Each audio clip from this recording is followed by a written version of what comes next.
ඒ වගේ මම මේක ප්‍රැක්ටිස් වුණේ ඇත්තටම රග වලින්.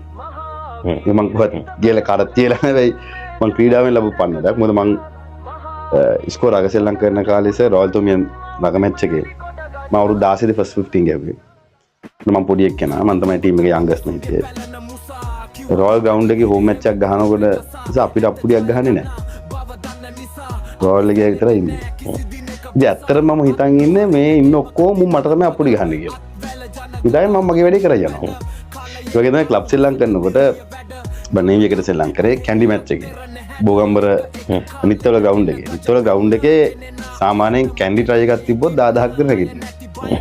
අපිට ට්‍රයි එකක් තිබ්බොත් දෙන්නෙක් කියන්නේ අපේ අම්මයි තාත්තයි අර තව 4-5 අප්පුඩි ගහනවා.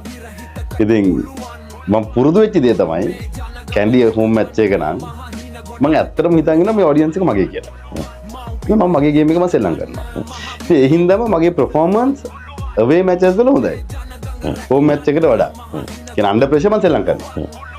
ඉතින් මම ඒක ලබා ඒක තමයි ඇත්තටම මම ලබපු පන්නරේ. ඒ හින්දා පාර්ලිමේන්තුවේ මම නැගිට්ටම 159ක් ඉස්සරහා ඉඳලා කොච්චර ගෑ ගැවුවත් මං හිතන්නේ මට චියර් කරනවා කියලා.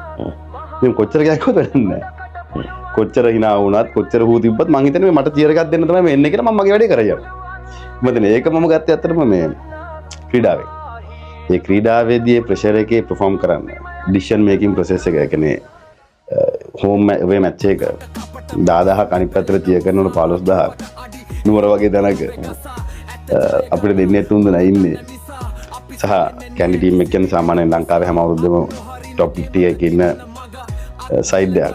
හොඳ රග දන්න ෆෑන්ස්ලා ඉන්නේ. අපි කට්ටිය එක්කන් ගියත් අපි කියන මිනිස්සු රග ගැන හැම ලොකු දැනුමක් නැහැ. කොයිලාද අප්පුඩි ගහන එක දන්නෙත් නැහැ.